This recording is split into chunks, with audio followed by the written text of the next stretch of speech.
ပွဲပြီးခါနီမှလူစားဝင်လာရပေမဲ့အနိုင်ကိုပေါ်ဆောင်ပေးခဲ့တာကြောင့်ပို့ပြီးတော့အားပေးမှုရရှိနေတဲ့အမေထက်လူ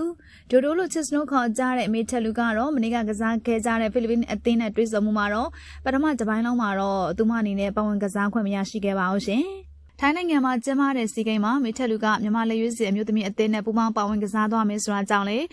ကွင်းအပြည့်လာရောက်ပြီးတော့အားပေးကြသလိုလိုင်းမောကနေတစံနဲ့အားပေးသူတွေကများပြားနေခဲ့ပါတယ်။မေထက်လူရဲ့ဇန်ကတကယ်ကိုကြောက်စရာကောင်းပါတယ်။လက်ရှိဘောလုံးလောကမှာမေထက်လူကအရေးချင်းရှိသူဆိုတာမှန်ပါတယ်။ဒါပေမဲ့သူ့ထက်ပိုပြီးတော့ခြေစွမ်းကောင်းတဲ့ဘောလုံးသမားတွေများစွာရှိကြပေမဲ့မေထက်လူကတော့ပြည်သက်အချစ်ခံလေးဖြစ်နေရပါတယ်။အခုလည်းမေထက်လူပါဝင်ကစားမယ်ဆိုလို့လာရောက်ကြည့်ရှုသူတွေကလည်းအများပြားပါ။နီးပြရဲ့စနစ်ကြောင့်မေထက်လူကပထမတစ်ပိုင်းလုံးမှာတော့ပါဝင်ကစားခွင့်မရရှိခဲ့ပါဘူး။မြန်မာလက်ရွေးစင်မျိုးသမီးအသင်းကပထမပိုင်းပွဲကစားချိန်4မိနစ်အစမှာပဲအသင်းကောင်းဆောင်ဝန်သိန်းကြီးထုံးရဲ့ဂိုးနဲ့အဖွင့်ကိုစတင်ရရှိခဲ့တာဖြစ်ပါတယ်။ဒါကြောင့်လဲလူကအသာစီးနဲ့ဖိလစ်ပင်းအသင်းကမြန်မာအမျိုးသမီးအသင်းဘက်ကိုဖိအားပေးစက်တိုက်ကစားခဲ့ကြတာပဲဖြစ်ပါတယ်။ဖိလစ်ပင်းအသင်းဆိုတာကကမ္ဘာဖလားဝင်မှုတဲ့အထီးကိုအသင်းကြီးတစ်သင်းဖြစ်ပါတယ်။မြန်မာအမျိုးသမီးအသင်းဘက်ကလည်းတသင်းလုံးစစ်စီလုံးနဲ့ခွန်အားအပြည့်ပြန်လဲပြီးတော့တုံ့ပြန်ခဲ့ကြပါတယ်။ဒါပေမဲ့ဇက်တိုက်ဖိအားပေးမှုတွေကြောင့်ဒုတိယပိုင်းမှာတော့ဖိလစ်ပင်းအသင်းက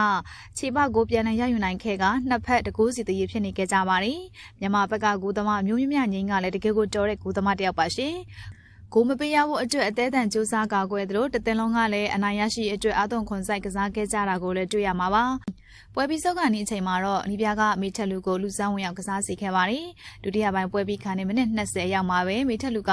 အနိုင်ကိုသွင်းယူပေးနိုင်ခဲ့ပါတယ်။လာပခေါင်းတိုက်ကသွင်းယူလိုက်တဲ့ပုံစံကပြည်သက်တွေသဘောကျလို့ပွဲပြီးချိန်မှာတော့ခဏပြန်ကြည့်ဖြစ်ခဲ့ကြတယ်လို့ပြောလာခဲ့တဲ့အထိပါပဲရှင်။မေထက်လူကသူမရရှိတဲ့အချိန်ခဏလေးအတွင်းမှာပဲအနိုင်ကိုသွင်းယူပေးနိုင်ခဲ့သလိုပထမဆုံးဝင်ရောက်ကစားဖို့တဲ့စီဂိမ်းမှာဂိုးသွင်းယူနိုင်ခဲ့တာကြောင့်တသက်မမေ့စရာတွေ့အကြုံရရှိသွားခဲ့ပါပြီ။မေထက်လူရဲ့ခြေစွမ်းကိုသိနေကြတဲ့ပြည်သက်တွေကတော့မေထက်လူကိုပွဲချိန်အပြည့်ပါဝင်ကစားစီခြင်းနေကြပါတယ်။ဒါပေမဲ့နီးပြရဲ့ဗျူဟာကဘယ်လိုလဲဆိုတာတော့မသိပေမဲ့မေထက်လူကအခုထိလူဆောင်ဝင်ကစားသမားအနေနဲ့သာပွဲတွေကိုကစားနေရတာဖြစ်ပါတယ်။မြန်မာဘောလုံးအသင်းကိုချစ်မြတ်နိုးတဲ့မေထက်လူကအခုလိုမျိုးသူမအနေနဲ့အနိုင်ကိုသွင်းယူနိုင်ခဲ့တာကြောင့်လေသူမကိုယ်တိုင်မျက်ရည်တွေကျနေရတဲ့အထိပါပဲရှင်။ပွဲကြည့်နေတဲ့ပရိသတ်တွေအားလုံးလည်းမျက်ရည်ကျရတဲ့အထိကိုဝမ်းသာဂုဏ်ယူမိခဲ့ကြပါတယ်။ကဲပရိသတ်ကြီးတို့ရောမေထက်လူရဲ့လှပကောင်းတိုက်ကို